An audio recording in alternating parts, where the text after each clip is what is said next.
कृष्णा। तो हमारा सौभाग्य है कि आज इतने शुभ दिन, भक्तिविनोद ठाकुर जी का तिरुभाव दिवस, गदाधर पंडित जी का तिरुभाव दिवस, और हमें गोद्रुम द्वीप में हरि बोल, और गोद्रुम द्वीप में भी सुरभि कुंज में हरि हरि। हमारे सौभाग्य की सीमा नहीं है।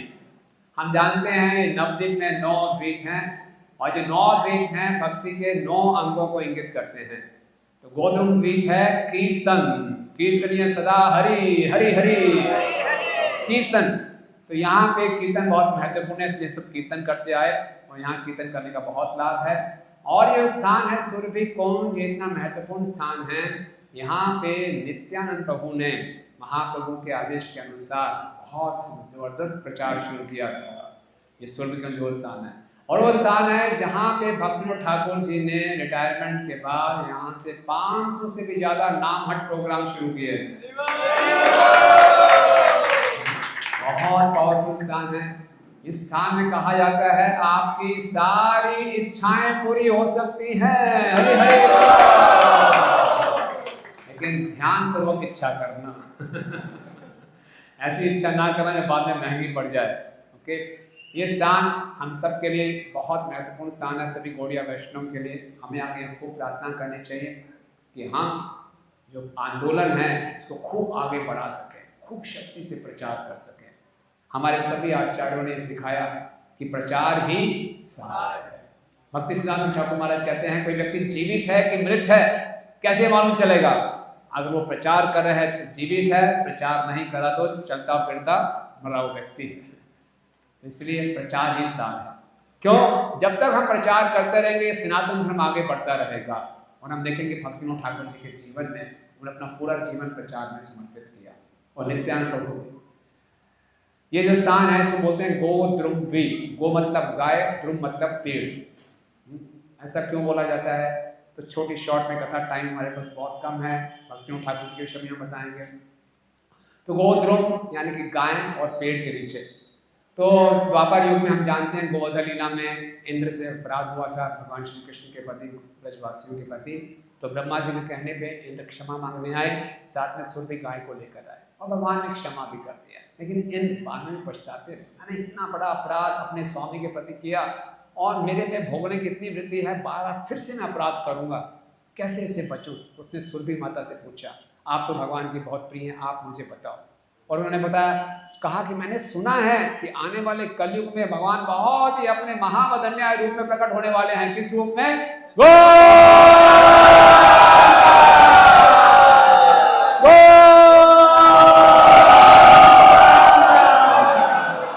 गौरंगा प्रकट होने वाले हैं, वो सब अपराध क्षमा कर देंगे। सुबह गाय ने बोला, हाँ बहुत अच्छा आपका विचार है, चलो हम जानते हैं नवद्वीप में जाते हैं और गौरांग को पुकारेंगे, उनकी तपस्या करेंगे, गौरांग प्रभु से हम निवेदन करेंगे। तो सुरभि गाय और इंद्र यहाँ पर आ गए और दोनों ने खूब तपस्या की। घबराइए मत, गौरांग महाप्रभु के लिए ज्यादा तपस्या नहीं करनी पड़ती, एक ही तपस्या करनी है। क्या है? गौरंगा गौरंगा गौरंगा गौरंगा गौरंगा गौरंगा गौरंगा गौरंगा गौरंगा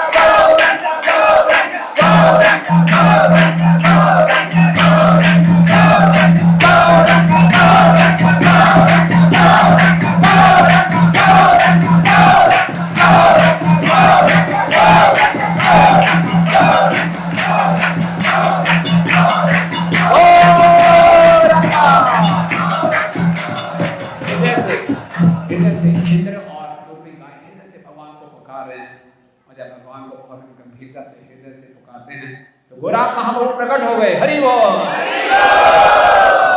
सुंदर रूप देख के इंद्र एकदम बहुत प्रसन्न हो गए और गौरांग महाप्रभु को आशीर्वाद दिया, चिंता मत करो, मैं यहाँ कलयुग में प्रकट होऊंगा और तुम मेरे साथ भाग ले सकते हो, तुम यहीं पर इसी स्थान पे रहना।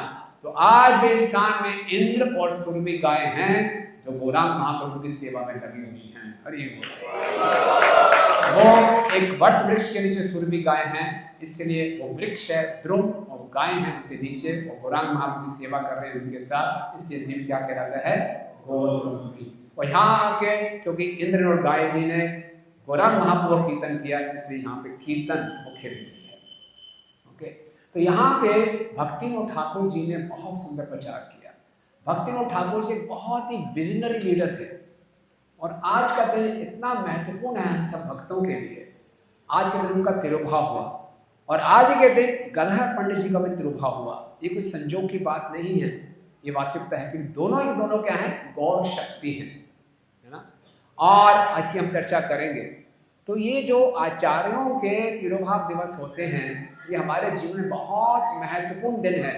कई बार हम सोचते हैं जैसे संसार में किसी के दादाजी परदादाजी चले गए, अब चले गए तो चले गए, उनकी फ़ोटो देखते हैं बस, उनका हमारे जीवन में क्या योगदान है? ज़्यादा योगदान नहीं है, उनका बिजनेस हम संभाल रहे हैं, ठीक है जी, कोई ज़्यादा योगदान की बात नहीं लगती। लेकिन ये जो आचार्यगण हैं, ये क्या है, जे अनिल प्रेम धन करुणा प्रचुर, ये इनका जो हृदय करुणा से भरा हुआ है, ये हमारे लिए प्रेम का धन लेकर आए हैं।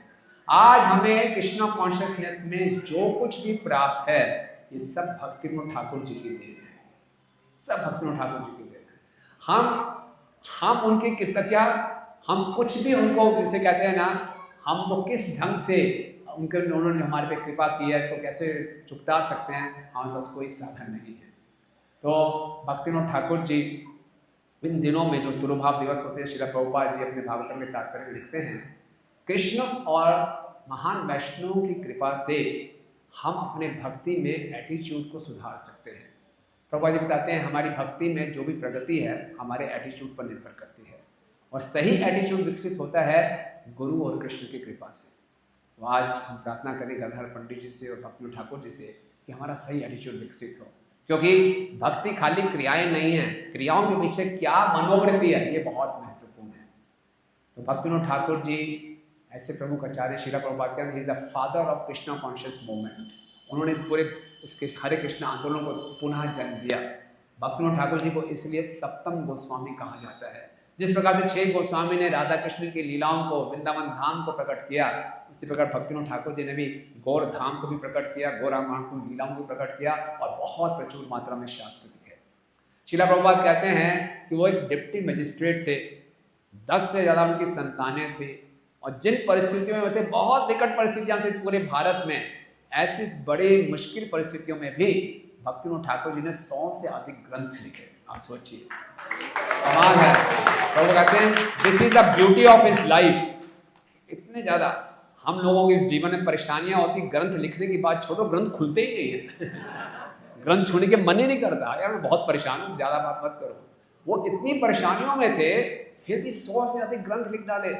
और प्रभुपाद कहते हैं दिस इज द ब्यूटी, और बताते हैं ऐसा वो क्यों कर पाए। प्रभुपाद जी कहते हैं उनके जीवन में हमें 2 मुख्य चीज़ें सीखने को मिलती हैं, उनकी सिंसियरिटी और उनका डिटर्मिनेशन।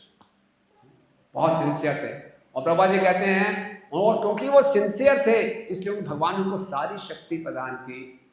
प्रभुपाद जी आगे अपने लेक्चर में बता रहे हैं, भगवान से शक्ति प्रदान लेने के लिए अलग से कोई प्रार्थना करने की आवश्यकता नहीं है, you have to just be sincere.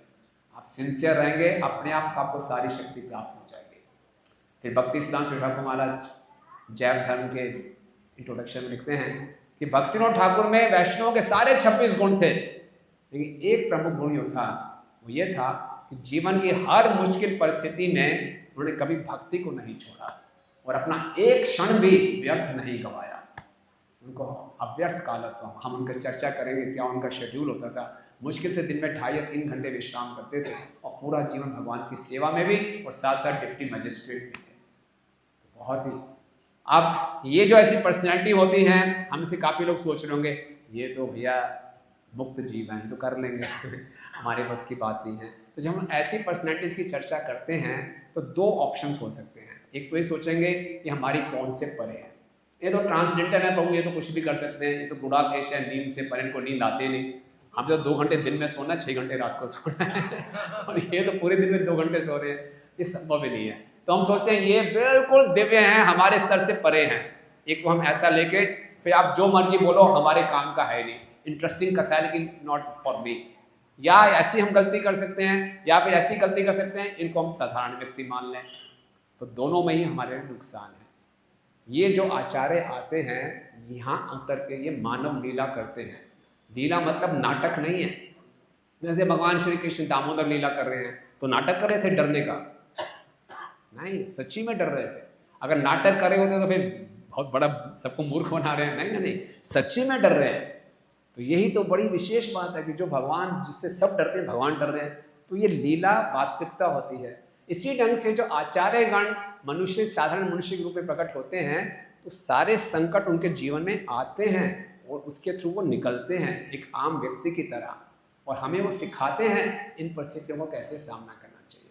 जैसे शिला प्रभुपाद जी वैकुंठ से आए, लेकिन उन्होंने कैसी लीला की, पहले फ्रीडम फाइटर थे, अपने गुरु से आर्गूमेंट कर रहे हैं, ऐसे कैसे पहले भारत को आज़ाद कराओ, एक गृहस्थ आश्रम में थे, बिजनेस कर रहे थे, सारे संकटों से निकले, फिर दिखाया कैसे उन्होंने सुंदर प्रचार किया।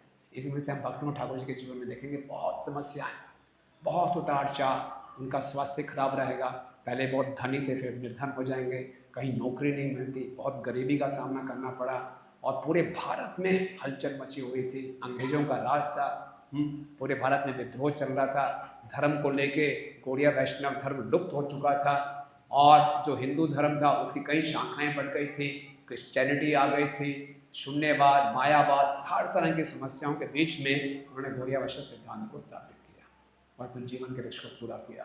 तो हमें सिखा रहे हैं कैसे जीवन की हर परिस्थिति में हमें प्रचार करते रहना चाहिए। हम प्रचार करते रहेंगे, धर्म भी सुरक्षित रहेगा और हम भी सुरक्षित रहेंगे। धर्मो रक्षति रक्षता, हम धर्म की रक्षा करेंगे, धर्म हमारी रक्षा करेगा। और धर्म की रक्षा कैसे होती है? प्रचार से। तो भक्तिविनोद ठाकुर जी का हम देखते हैं, आप मेरे पीछे पीछे उनका प्रणाम मंत्र बोले, नमो भक्ति विनोदाय सच्चिदानंद नामिने गौर शक्ति स्वरूपाय रूपानुगावरायते। तो नमो भक्ति विनोदाय, भक्ति विनोदाय का अर्थ है उनकी ऐसी भक्ति थी जिससे कृष्ण को आनंद आया। भक्ति विनोद मतलब आनंद देना। ये टाइटल उनको 1887 में पूरे वैष्णव समाज ने दिया, उनके समर्पण को देखते हुए। वो साधारण भक्त नहीं थे, उनकी हरिनाम में जो रुचि, जिस प्रकार के उन्होंने ग्रंथों का वितरण किया, तो इसलिए उनको एक टाइटल दिया नमो भक्ति विनोदाय सच्चिदानंद नामिने। सच्चिदानंद नामिने ये टाइटल भी उनको मिला लगभग 1868 में। क्यों मिला? उन्होंने चैतन्य महाप्रभु के विषय में पढ़ा और महाप्रभु से प्रभावित होकर उन्होंने कविता लिखी प्रेमालंकार सच्चिदानंद, तो इसलिए उनका टाइटल पड़ गया सच्चिदानंद नामिने। गौर शक्ति स्वरूपाय। जय महाराज, धन्यवाद।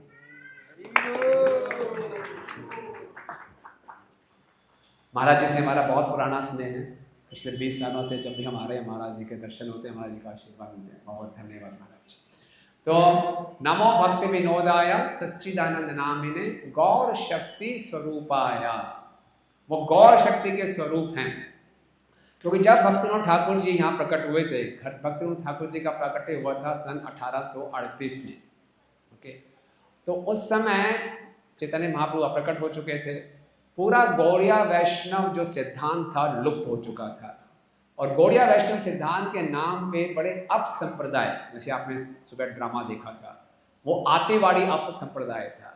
ऐसे भक्तिविनोद ठाकुर जी के समय 14 अप संप्रदाय थे, और बाउल, सिक्की, बैकी, गौरांग, नागरी, आतीवाड़ी, जात गोसाई, तरह तरह की ऐसे उल्टे सीधे। उन्होंने क्या किया था कि गौड़िया वैष्णविज्म को सेक्स रिलीजन डिक्लेयर कर दिया था। वैष्णविज्म एक प्रकार से गाली बन गई थी, इतना बुरा हाल हो गया था गौड़िया वैष्णव सिद्धांत का।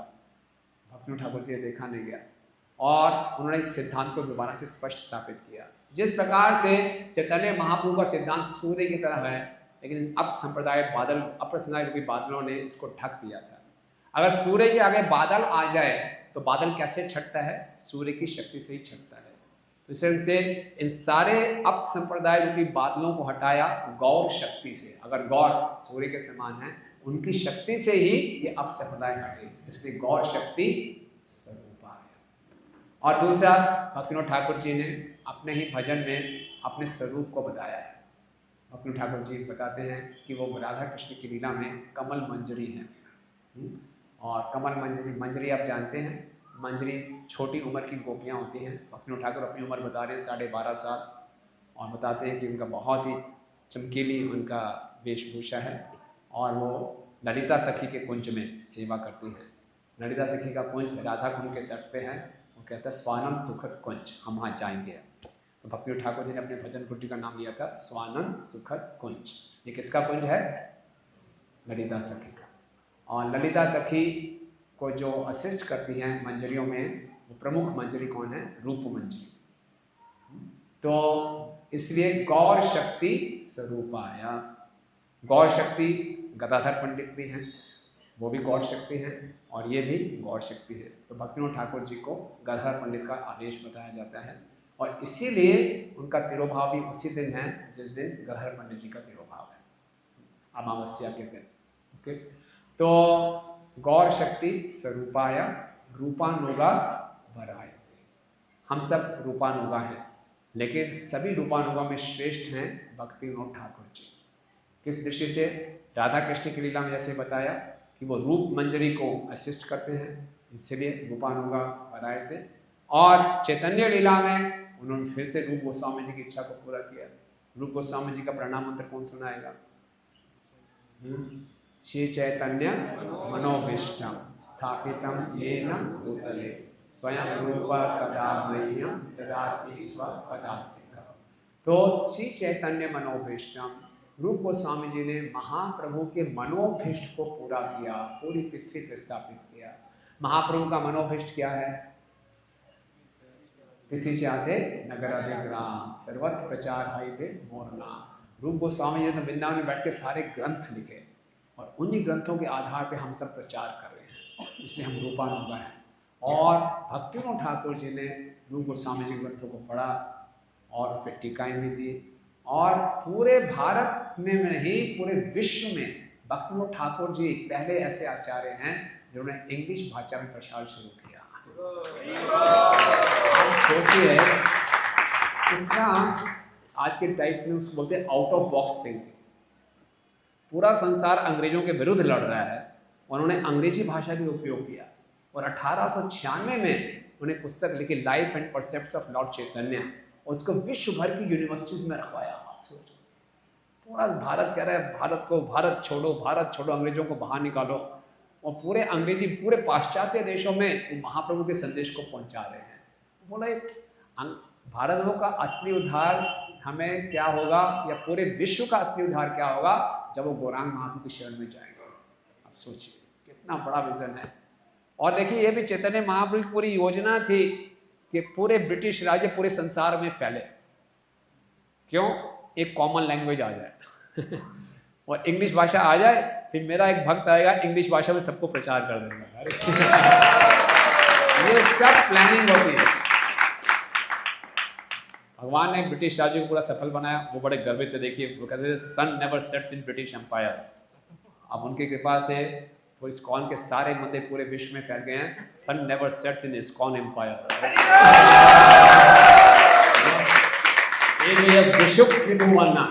आज संसार के किसी भी कोने में चले जाएंगे, आपको हर जगह कहीं ना कहीं मंगल आरती हो रही है, कहीं गुरु पूजा हो रही है, कहीं भागवतम क्लास चले, कहीं ना कहीं भगवान का प्रभुपाद का गुणगान चल रहा होगा। हरि तो ये सब चैतन्य महाप्रभु की योजना है। अब कोई कह सकता है पूरे संसार में इंग्लिश भाषा को फैलाना, तो संस्कृत को क्यों नहीं फैलाया? ओरिजिनल ग्रंथ संस्कृत में प्रचार हो जाते, इंग्लिश में क्यों किए? क्यों?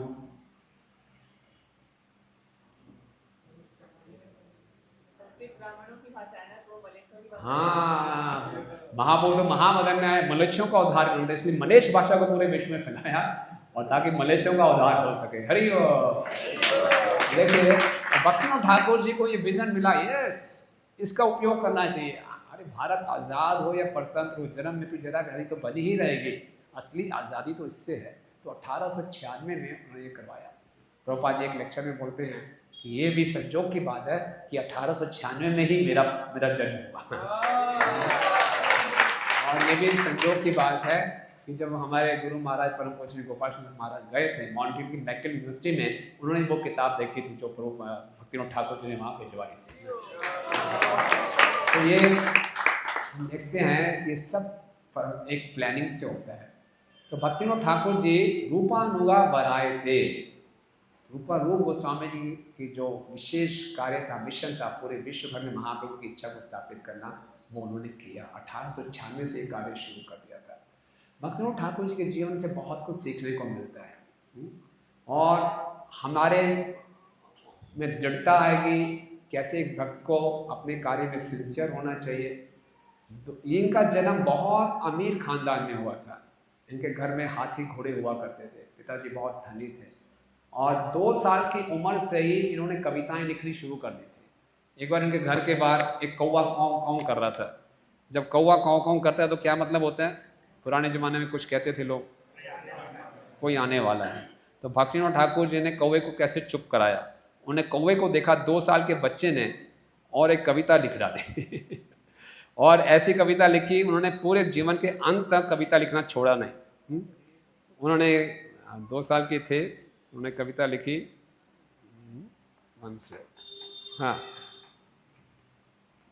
काका कल झिंजर फूला, बाबा आसित नादय बसो। काका कल झिंगर फूला, कि काका मेरे पिताजी कल आने वाले हैं, आप पीछे हो जाओ काम का मत करो, हमें मालूम है कौन आने वाला है और कौवा भी 2 साल के बच्चे की बात सुन के उड़ के चला गया और अगले दिन के पिताजी घर वापस आ गए। तो ऐसे उनकी हालत थी। 7 साल के जब ये थे तो उनको स्कूल में डाला गया। तो उन्होंने शुरू से ही अंग्रेजी भाषा में बहुत रुचि दिखाई। ओके, और हरी कथा सुनने में बचपन से रुचि थी। इनके दूसरे भाई थे, वो ज़्यादा दिखने में सुंदर थे, ज़्यादा खेलकूद में रुचि रखते थे। ये दिखने में इतने सुंदर नहीं थे, लेकिन बहुत गंभीर थे। और इनके जो कई सिक्योरिटी गार्ड्स थे, उनसे जाके रामायण महाभारत सुनते थे। इनको महाभारत का इनका जो फेवरेट चरित्र था वो भीम था। और एक सिक्योरिटी गार्ड से रामायण महाभारत सुन के आते थे, अपनी माँ और बहन को सुनाते थे, और माँ बहन फिर इनके लिए अपने सिक्योरिटी गार्ड्स के लिए संदेश मिठाई भिजवाते थे। इनका एक सिक्योरिटी गार्ड था जिनका नाम था नाफ। और नाफ पहले मुस्लिम था, बहुत बड़ा कातिल था। इतना बड़ा कातिल था, उसने अपने गुरु का ही सर काट दिया था। फिर एक वैष्णव की कृपा से उसको हरिनाम मिला, हरिनाम से उसका सुधार हुआ, तो हरिनाम में बहुत विश्वास बढ़ गया। तो भक्तिविनोद ठाकुर उससे हरिनाम की महिमा सुनते थे। भक्तिविनोद ठाकुर जी का नाम तब केदारनाथ था। तो भक्तिविनोद ठाकुर जी केदारनाथ के बहुत बड़े बड़े बगीचे थे उनके पिताजी के। उन बगीचों में एक सेब का पेड़ था। उनकी इच्छा हुई मैं सेब के पेड़ से सेब तोड़ के खाऊंगा, लेकिन मालूम चला उस सेब के पेड़ पे भूत रहता है। तो बोले क्या करें? तो उनके एक मित्र था, उसकी माँ भूतों को भगाती थी। उसके पास गए, इस पेड़ से भूत को भगाओ। बोले कोई जरूर नहीं है, तुम क्या लो, राम का नाम लो। राम राम राम राम बोलोगे, भूत तुम्हें छुएगा नहीं।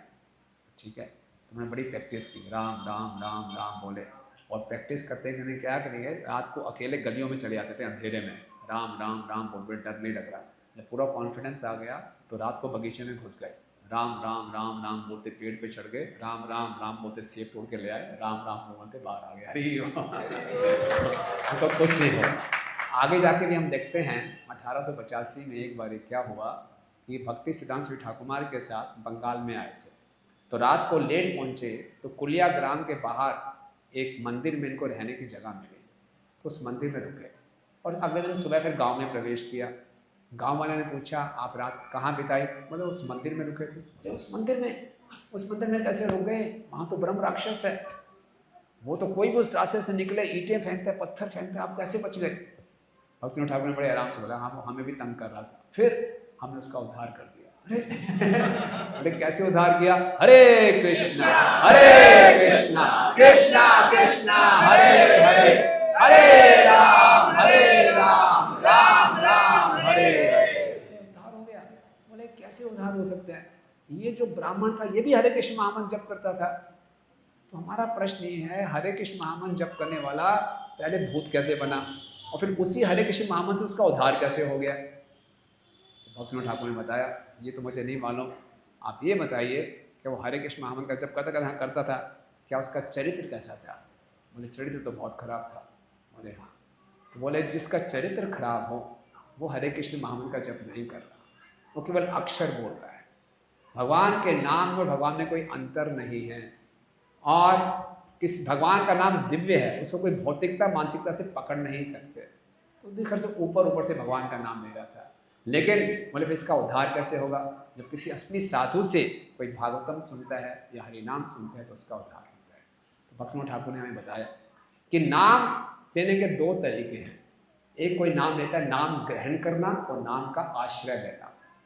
अधिकांशतः लोग नाम को ग्रहण करते हैं, हरे कृष्ण कृष्ण हरे हरे राम राम राम राम हरे, सोते हुए रोते हुए चलते बैठते किसी ढंग से 16 माला निपटा देते हैं। हम सबकी ज़्यादातर ये हालत है इस समय। इसको बोलते हैं नाम ग्रहण करना। बुरा नहीं, नाम को अपने जीवन में ग्रहण कर लिया, अच्छी बात है, लेकिन असली हम नाम का फायदा लाभ उठाएंगे जब हम नाम का आश्रय ग्रहण करेंगे। नाम आश्रय ग्रहण करने का अर्थ है कि नाम के अलावा और कुछ नहीं है। नाम बिना कुछ एक नाही 14 त्रिभुवन भाजै। और बोल रहे हैं अपने इसी भजन में बोल रहे हैं कि नाम आश्रय के लिए यत्न करो। जब नाम आश्रय का मतलब क्या है? हरे नाम हरे नाम हरे नाम एव केवलम। और कोई उपाय नहीं है, और कोई उपाय नहीं है, और कोई उपाय नहीं है। जब हरि नाम का हम जप करें, कीर्तन करें, तो इस चेतना के साथ करना चाहिए, यही मेरा एकमात्र उपाय है, मेरे सारे अनर्थों का समाधान यही करेगा, मुझे सारे जीवन के लक्ष्य यही प्रदान करेगा। इस ढंग से नाम का आश्रय लेना है। तो इस ढंग से नाम का आश्रय लेंगे तो हम नाम का पूरा लाभ उठा पाएंगे।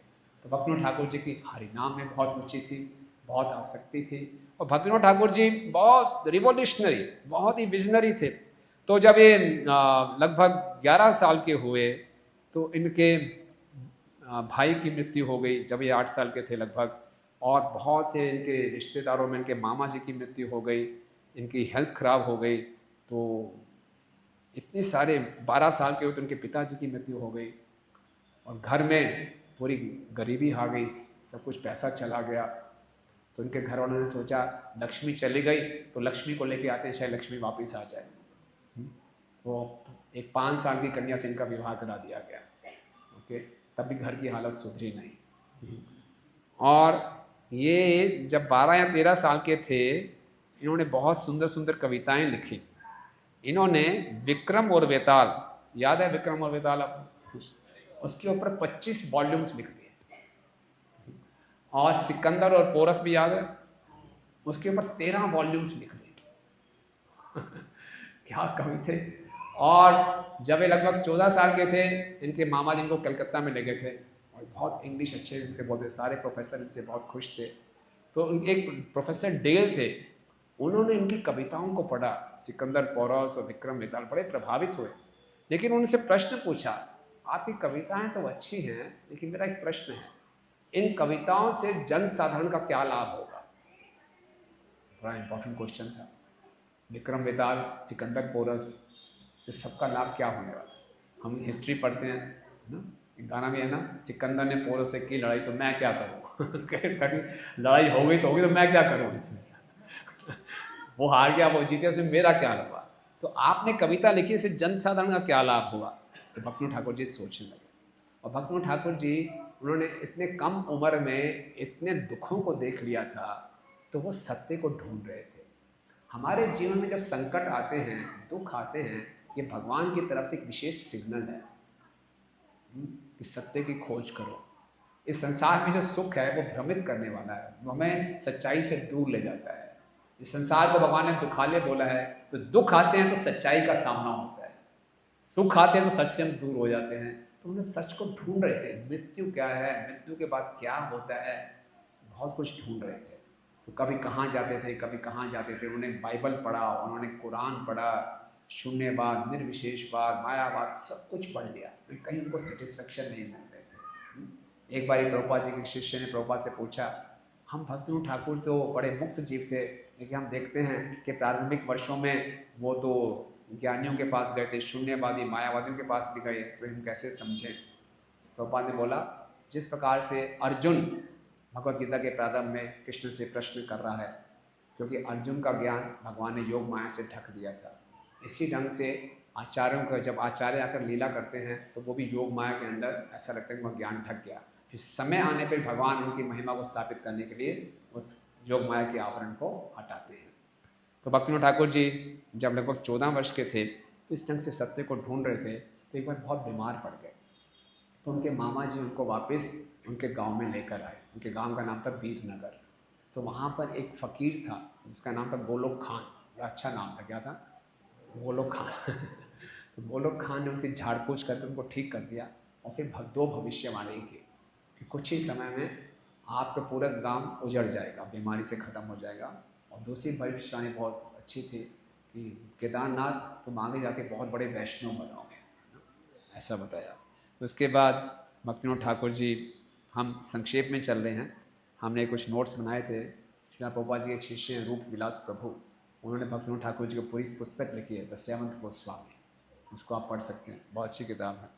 तो भक्तिविनोद ठाकुर जी बहुत ही संघर्ष किया, उनको कहीं नौकरी नहीं मिल रही थी, उनकी पत्नी थी, माँ थी उनके पास, और उनकी सैलरी थी 15 रुपये, और वहाँ एक शुगर मर्चेंट यानी कि चीनी के व्यापारी के यहाँ नौकरी करते थे। तो एक बार एक ग्राहक आया, उसने कुछ ज़्यादा पैसे दे दिए, भक्तिविनोद केदारनाथ ने उनको बुला के पैसे वापस कर दिए कि आपने ज़्यादा पैसे दे दिए। मालिक को बड़ा गुस्सा आया, भैया तुम्हारे ऐसा नौकर नहीं चाहिए, निकाल दिया उनको, इतने ईमानदार हमें नौकर नहीं चाहिए। तो फिर भक्तिविनोद ठाकुर ने फिर इधर उधर दुखा, फिर कहीं नौकरी मिल गई, 20 रुपये की नौकरी मिली। फिर उनके नाना जी 1858 में, जब उनकी उम्र लगभग 20 वर्ष थी, उनके नाना जी ने उनको बुलाया कि मैं शरीर छोड़ने वाला हूँ। तो गए, उनसे मिलने गए। नाना जी बड़े विशेष योगी थे, संन्यास वेश धारण करते थे लेकिन घर में रहते थे, वो बड़े उल्टी सीधी हरकतें करते थे। शाम के बिल से कोबरे का निकाल लेते थे तो उसकी चप्पल से पिटाई के मार देते थे बड़ी बड़ी उनकी योगिक शक्तियाँ थी। तो उनको मैसेज भेजा, मैं शरीर छोड़ने वाला हूँ। तो केदारनाथ जहाँ पहुँचे तो बड़े हंसते खेलते थे, रात को दूध पी रहे हैं, खजूर खा रहे हैं, पुड़ियाँ खा रहे हैं। बोले अब तो बिल्कुल ठीक हैं, उन्हें ठहर जाओ, 2 दिन ठहर जाओ। तीसरे दिन उनको बुखार हो गया और वो शरीर छोड़ने लगे। शरीर छोड़ते छोड़ते उन्होंने फिर 2 भविष्यवाणी की, और जब आपकी आयु 27 वर्ष की हो जाएगी, आपकी सारी आर्थिक समस्याओं का समाधान हो जाएगा। और इन्होंने भी घोषणा की कि आप भविष्य में बहुत बड़े वैष्णव बनोगे, बहुत धर्म का प्रचार करोगे। ये कहकर उन्होंने शरीर छोड़ा और उनकी खोपड़ी से अपने यहाँ से पूरी फट गई, उनके यहाँ से उन्होंने शरीर छोड़ा। तो भक्तिविनोद ठाकुर जी को बहुत सी जॉब्स मिले, स्कूल में टीचर बने, फिर हेडमास्टर बने। और उस समय 1860 में पूरे भारत में ब्रह्म समाज फैल रहा था। ब्रह्म समाज आप जानते हैं, हिस्ट्री की बुक में पढ़ा होगा, राजा राम मोहन रॉय का। तो उन्होंने उसकी पूरी स्टडी की और बड़े डिसअपॉइंट हुए, बिल्कुल सूखा। बड़े इससे अच्छा तो क्रिश्चियनिटी है, क्रिश्चियनिटी में कुछ भगवान का तो कंसेप्ट है, बिल्कुल सूखा था। उसके बाद उनके 1800 में उनकी पत्नी का भी देहांत हो गया, फिर उन्होंने दोबारा से विवाह किया, फिर उनको सरकारी नौकरी मिली, डिप्टी रजिस्ट्रार बने। और फिर वो वृंदावन में गए पहली बारी 1861 के आसपास। जब वृंदावन में गए तो भक्तिविनोद ठाकुर जी लिख रहे हैं कि मैं जब पहली बारी वृंदावन में गया था, आगरा गया था, प्रयाग, काशी, लेकिन मेरी भक्ति ज्ञान से मिश्रित थी, मैं वृंदावन का सही आस्वादन नहीं कर पाया। और वापस जब आए तो फिर 1868 में वो डिप्टी मजिस्ट्रेट बने। उनके नाना जी ने भविष्यवाणी की थी, तो लगभग 30 साल की उम्र में वो डिप्टी मजिस्ट्रेट बने। और बंगाल में एक स्थान है दीनजपुर, जो आज महाराज भी सुबह बता रहे थे, और यहाँ आके उनको चैतन्य चरितामृत मिले। ओके, 1860 में किसी ने उनको बोला था, अगर आप वैष्णविज्म समझना चाहते हैं तो चैतन्य महाप्रभु विषय में पढ़िए, लेकिन इनको कहीं चैतन्य चरितामृत की कॉपी नहीं मिल रही थी। तो इन्होंने बोला कहाँ से मिलेगी कॉपी। तो 1868 में इनको पहली बारी चैतन्य चरितामृत मिले। इन्होंने चैतन्य चरितामृत को पढ़ा, पहली बारी कुछ ठीक लगा, कुछ विश्वास हुआ महाप्रभु में। दूसरी बार आप पढ़ा तो अच्छा लगा, लेकिन इनको ये संशय हुआ कि निमाई पंडित इतने बड़े विद्वान थे, इतने बड़े तर्कवादी थे, तो कैसे ऐसे भगवान में श्रद्धा रख सकते हैं जो कि लंपट हैं, पर स्त्रियों के साथ नाचते हैं, समझ में नहीं आई बात। तो उन्होंने भगवान से खूब प्रार्थनाएं की। जब प्रार्थनाएं की तो इनके हृदय में दिव्य ज्ञान प्रकट हुआ, इनको समझ में आ गया महाप्रभु भी भगवान है और कृष्ण परम पुरुषोत्तम भगवान है। तो फिर 1868 में इन्होंने क्या किया, इन्होंने महाप्रभु के गुणगान में सच्चिदानंद प्रेम अलंकार कविता लिखी, तभी से इनको टाइटल मिला सच्चिदानंद। तो भक्तिविनोद ठाकुर के जीवन में हम देखेंगे बहुत सी प्रार्थनाएं हैं। जब जब इनको कठिनाई आई इन्होंने प्रार्थना की। एक बार फिर ये दोबारा से गए थे वृंदावन धाम, वहाँ ये बीमार पड़ गए। तो उन्होंने भगवान से प्रार्थना की, मैं बीमार पड़ा हूँ, मेरी ये प्रार्थना है वृंदावन में बीमारी ठीक कर दो, ये मेरे कर्म फल है, बाद में कर्म फल दे देना।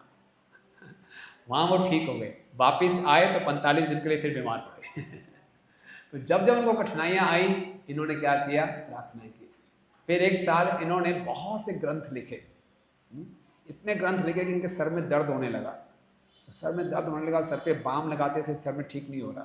तो उन्होंने जीव गोस्वामी जी से प्रार्थना की कि आपने तो 4 लाख श्लोक लिखे हैं, मैंने तो कुछ ही ग्रंथ लिखे हैं, तो इतना काम से मेरा सिर दर्द हो गया। तो सिर दर्द ठीक हो गया। भक्तिविनोद ठाकुर जी दिखा रहे हैं कि हम कभी भी समस्या में हों आचार्यों से प्रार्थना करें, भगवान से प्रार्थना करें, लेकिन सेवा को ना छोड़ें। कभी सेवा को नहीं छोड़ा, बहुत कठिनाइयों का सामना करना पड़ा। इनकी पोस्टिंग एक ऐसी जगह में हुई जहाँ पे ब्रह्म दैत्य रहता था। एक पेड़ में भूत था और डाकू लोग उसकी पूजा करते थे। तो डाकू लोगों से वो संतुष्ट हो जाता था। तो डाकू लोगों को जब पुलिस पकड़ के जज के सामने कोर्ट में आती थी तो ये भूत जज से गलत जजमेंट पास करवा देता था। वो फिर बाहर आ जाते थे, फिर लूटपाट करते थे, फिर पुलिस पकड़ती थी, फिर ऐसा होता था। फिर भक्तिविनोद ठाकुर जी को मालूम चला ये क्या चक्कर है। तो भक्तिविनोद ठाकुर जी ने एक ब्राह्मण को लिया।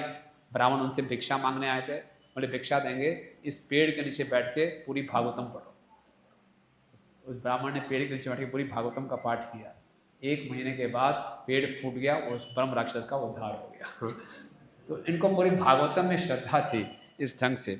ओके, और इसी ढंग से हम देखते हैं कि 1871 में उनका जो जगन्नाथपुरी में उनकी सेवा लग गई, डिप्टी मजिस्ट्रेट बन गए। और भक्तिविनोद ठाकुर जी की ये खूबी थी, सारे इंग्लिश ऑफिसर, ब्रिटिश ऑफिसर इनको छोड़ना नहीं चाहते थे, अपने काम में बड़े पक्के थे। हम लोग कई बार भक्ति शुरू करते हैं तो हमें लगता है कि ऑफिस में जाना, बिजनेस करना माया है। नहीं, कोई आलस नहीं दिखाते थे।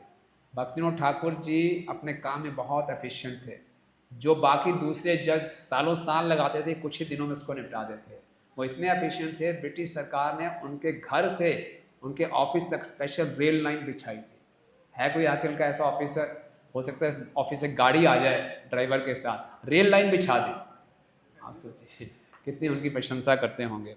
और बहुत ही बहादुर थे, जैसे कि हमने देखा आज सुबह विश कृष्ण को कैसे उन्होंने पकड़ा। और बहुत पढ़ाई करते थे। 1872 में एक ही साल में पूरे भागवत के 12 स्कंद पढ़ डाले। कोई है यहाँ पे? ये नहीं कि फटाफट अनुवाद पढ़ लिया, पूरी टीकाओं के साथ। ये नहीं कि चलो छुट्टी ली होगी प्रभु जी, स्टडी लीव, नहीं, कोई छुट्टी नहीं ली। घर गृहस्थी संभालते हुए, कोर्ट कचहरी के सारे प्रॉब्लम सॉल्व करते हुए एक ही साल में भागवतम पढ़ ली। आज भक्तिविनोद ठाकुर से प्रार्थना करें हमारे अंदर पढ़ने की रुचि हो। हमारे पास कई बहाने होते हैं ग्रंथ ना खोलने के, ये हो गया वो हो गया, इतने बिजी होते हुए कोई एक्सक्यूज नहीं चलेगा। प्रभुपाद दिखा रहे हैं। फिर जगन्नाथपुरी का एक राजा था जो कि पैसे की गड़बड़ कर रहा था। भक्तिविनोद ठाकुर जी ने बोला ये नहीं चलेगा। उसने क्या किया, 27 दिन का एक यज्ञ किया। उस यज्ञ का उद्देश्य क्या था कि केदारनाथ की मृत्यु हो जाए। आखिरी दिन में उसने पूर्ण आहुति दी, केदारनाथ जी को कुछ नहीं हुआ, उसके बेटे की मृत्यु हो गई। तो राजा बेचारा रोता हुआ आया, भक्तिविनोद ठाकुर जी की शरण ली। भक्तिविनोद ठाकुर जी ने बोला ठीक है, आपको सजा मिलेगी, जितना पैसा चुराया है उस पैसे का रोज राजभोग खिलाना होगा आपको भगवान को। तो इस ढंग से उनको सजा दी उन्होंने बहुत सी शास्त्र लिखे। और उनके हम उन्हें आप जानते ही हैं उनका मुख्य कंट्रीब्यूशन क्या रहा है। उन्होंने गौर काम, गौर नाम, गौर धाम को स्थापित किया। गौर काम मतलब गौरांग महाप्रभु की इच्छा। क्या इच्छा? पृथ्वी जाते नगर आदिग्राम सर्वत्र प्रचार हो में गौर नाम। गौर काम, गौर नाम, हर जगह भगवान के नाम का प्रचार किया और गौर धाम को प्रकट किया। हम जिस स्थान पे जाएंगे उस स्थान पे भक्तिविनोद ठाकुर भजन करते थे। उसकी छत में गए तो एकदम सामने से देखा उनको दिव्य प्रकाश नजर आ रहा है। उन्होंने अपने सेवक से पूछा आपको कुछ नजर आ रहा है? बोले मुझे कुछ नजर नहीं आ रहा। तो भक्तिविनोद ठाकुर उस स्थान पर गए तो वहाँ देखा एक टिला था जिसके ऊपर तुलसी के पौधे उगे हुए थे। उन्हें मालूम किया इस स्थान का नाम क्या है। आसपास लोग मुसलमान रहते थे, वो बोलते इस स्थान है मियाँपुर, लेकिन सरकारी रिकॉर्ड्स में देखा तो मालूम चला मायापुर। और फिर ग्रंथों में देखा तो उन्हें मालूम चला नवद्वीप मध्य मायापुर स्थान जहाँ जन्म ले गौर भगवान। मायापुर शास्त्रों में मायापुर है, गवर्नमेंट रिकॉर्ड्स में मायापुर है, जन्म भाषा में मियाँपुर है। और फिर उन्होंने बोला यहीं पे होगा भगवान का जन्म स्थान। फिर उसको खोदना शुरू किया तो खुदाई में मिले एक बहुत सुंदर विग्रह जो कि सच्ची माता और जगन्नाथ मिश्र के थे। वो थे अदोषज विष्णु। हम जाएंगे आपको दर्शन कराएंगे। तो आर्कियोलॉजिकल एविडेंस मिल गया, शास्त्रों का एविडेंस मिल गया, जनरल एविडेंस मिल गया। फिर उन्होंने सोचा नहीं, उनके शिक्षा गुरु थे जगन्नाथ बाबा जी महाराज, कल उनकी आप समाधि में जाएंगे। तो जगन्नाथ बाबा जी महाराज को उठा कर लाए टोकरी में। उनकी आयु 125 वर्ष की थी, 140 वर्ष के आसपास। उनकी आंखें बंद रहती थी, उनका सेवक उनकी आंखों को ऐसे खोलता था। तो उनको उठाकर लाए और जैसे ही उनको वो जन्म स्थान दिखाया वो ऊपर से कूदे, बोले एहो निमाई जन्म स्थान, एहो निमाई जन्म स्थान, उन्होंने भी वेरीफाई कर दिया है ना, तो सब जगह से। तो उनकी कृपा से हमें गौर धाम प्राप्त हुआ, उनकी कृपा से हमें गौर नाम मिला, उनकी कृपा से हम गौर भगवान की इच्छाएं पूरी हुई। भक्तिविनोद ठाकुर के विषय में भक्तिविनोद ठाकुर जी ने 3 मुख्य भविष्यवाणी की थी। आप सब जानते हैं कौन कौन सी भविष्यवाणी? उन्हें भविष्यवाणी करती कि भविष्य में एक ऐसा सशक्त वैष्णव आएगा जो महाप्रभु के संदेश का पूरे विश्व भर में प्रचार करेगा। और दूसरी भविष्यवाणी करती एक ऐसा समय आएगा, अंग्रेज, English, Britishers, French, German, Russian, American सब लोग मिलकर मृदंग बजाते हुए, करताल बजाते हुए क्या लड़ेंगे? हरे कृष्णा कृष्णा कृष्णा हरे हरे, हरे राम राम राम हरे हरे। तीसरी भविष्यवाणी की थी एक ऐसा दिन आएगा पाश्चात्य देशों से सब गोरे लोग आएंगे और यहाँ आके बंगालियों के साथ मिलेंगे, आलिंगन करेंगे और बोलेंगे जय सच्चिदानंद, जय सच्चिदानंद। तो ये 3 भविष्यवाणियां किसने पूरी की? जय श्री प्रभुपाद की। आप ये देख सकते हैं वास्तव में ये सब कितने हम सौभाग्यशाली हैं। भक्तिविनोद ठाकुर जी ने पहले से ये भविष्यवाणी कर दी और ये श्रील प्रभुपाद जी ने करके दिखाया। तो भक्तिविनोद ठाकुर जी की कुछ शिक्षाओं की उनका पहले शेड्यूल सुनते हैं, सुनना चाहेंगे। एक क्षण भी व्यर्थ नहीं गंवाते थे। हम इसकी नकल नहीं मार सकते, लेकिन यहाँ से हम संकल्प लेके जाएं कि हम इस मनुष्य जीवन का समय नहीं गंवाएंगे। बुरा मत मानिए, आजकल भक्तों का समय भी स्मार्टफोन में इतना वेस्ट जाता है, बहुत बड़ा हम नुकसान कर रहे हैं। भक्तिविनोद ठाकुर जी का शेड्यूल सुनिए, क्या करते थे वो। रात को 10 से लेके 4 बजे तक वो लिखते थे, 10 बजे से लेके 4 बजे तक लिखते थे। सुबह 4 से 4:30 थोड़ा आराम करते थे, 4:30 से 7 बजे तक अपना जप करते थे 2.5 घंटे। फिर 7 से 7:30 करस्पॉन्डेंस, चिट्ठी विट्ठी लिखते थे। 7:30 से 9:30 शास्त्रों को पढ़ते थे 2 घंटे। 9:30 से 10 नहाना, प्रसाद खाना। प्रसाद में क्या? आधा लीटर दूध, कुछ फ्रूट और 2 चपाती। फिर 10 से 1 कोर्ट में जाते थे, 1 से 2 लंच करने, 1 से 2 घर में आके रिफ्रेश होते थे। 2 से 5 फिर से कोर्ट में ड्यूटी करते थे। 5 से 7 संस्कृत के ग्रंथों, शास्त्रों को बंगाली में ट्रांसलेट करते थे। 7 से 8 स्नान करके थोड़ा सा प्रसाद लेते थे, आधा लीटर दूध, थोड़े से चावल और 2 चपाती। और 8 से 10 विश्राम करते थे, बस। है कि नहीं चमत्कार? और 10 बच्चे थे, घर का भी कामकाज करते थे, कोर्ट कचहरी में भी जाते थे। ये नहीं कि कोर्ट में जाके इरिटेटेड रहते हो, नींद कम आ रही है, गुस्सा कर रहे हैं, नींद पूरी नहीं हुई, बड़े शांति से। और टोटल करेंगे तो कुल मिला के दिन का रेस्ट मिला के नींद 3 घंटे की, राइटिंग का कार्य 8.5 घंटे, जपा और स्टडी 4.5 घंटे और काम 6 घंटे। ये थे भक्तिविनोद ठाकुर जी ना। अव्यर्थ कालत्वम, यानी कि नकल नहीं मारेंगे, कम से कम ये प्रार्थना करके जाएं, ये संकल्प लेकर जाएं कि हम समय व्यर्थ नहीं गंवाएंगे। आप में से कितने लोग ये संकल्प लेना चाहेंगे कि हम स्मार्टफोन का टाइम वेस्ट थोड़ा कम कर रहे हैं? देखो, सारी शक्ति मिल जाएगी अगर हम सिंसियर हैं। वास्तव में ये हमारा बहुत बड़ा शत्रु, इसका यूज़ करना चाहिए। लेकिन देखिए भक्तिविनोद ठाकुर जी आगे क्या कर रहे हैं। भक्तिविनोद ठाकुर जी का प्रचार इतना सफल क्यों हुआ, क्यों उनको भगवान की कृपा मिली, तो वो अपना आगे लिखते हैं, हमें शिक्षा दे रहे हैं अपने भजन में। वो कह रहे हैं, हमेशा अपने मन को भगवान के दिव्य गुणों के गुणगान में एब्जॉर्ब करो, अटेंटिवली चैंटिंग करो। और कृष्ण कीर्तन करने से आप अपने मन को नियंत्रित कर सकते हैं, और कोई तरीका नहीं है। मन बहुत चंचल है, लेकिन कीर्तन से इसको रोका जा सकता है। अपने अहंकार को त्याग दो, हमेशा अपने आप को बहुत ही वर्थलेस, अयोग्य, निकृष्ट और घास से भी नीचा समझो। कई बार हम प्रचार तो करते हैं, लेकिन प्रचार के पीछे का एटीट्यूड भूल जाते हैं। प्रचार में हमें सफलता मिल रही है, कभी नहीं सोचना चाहिए मेरा प्रचार है। ये सारी गुरु परंपरा का आशीर्वाद है, वो आशीर्वाद हटा लिया, मैं किसी काम का नहीं हूँ। तो जितना अपने आप को वर्थलेस मानेंगे, भगवान के गुरु के हाथ में एक इंस्ट्रूमेंट मानेंगे, उतना हमारे प्रचार में शक्ति होगा। अणु हम अणु समझेंगे तो हमारा प्रचार अणु बम की तरह होगा। अगर अपने आप को बम समझेंगे तो हमारा प्रचार फुस की तरह होगा। बम फुस हो जाता ना कहीं। तो हमने अपने आप को अणु माना तो हमारा प्रचार अणु बम की तरह होगा, राइट। फिर वो बोल रहे हैं क्या, यस सॉरी मैं कहाँ था, इधर, यस। फिर वो कह रहे हैं कि practice forgiveness like the tree. किसी ने हमसे कुछ बुरा कह दिया, उसको हम दिल में बिठा के रखते हैं। किसी के लिए दुर्भावना हृदय में रखेंगे तो कैसे जप कर पाएंगे। Forget it, forgive like the tree. Giving up all violence towards other living entities. किसी जीव के प्रति कोई हिंसा नहीं करनी, और अपने जीवन में कभी किसी को चिंता मत दें। ऐसा कोई कार्य ना करें हमसे लोग चिंतित हो जाए। हमेशा दूसरे का अच्छा करें, दूसरे को खुशियां दें और अपनी खुशी के बारे में भूल जाएं। कितना सुंदर एटीट्यूड है। प्रार्थना कर सकते हैं ना। फिर उनका क्या था, हमेशा वो निर्माण रहते थे, विनम्र रहते थे, सबके प्रति मित्रता का भाव रखते थे।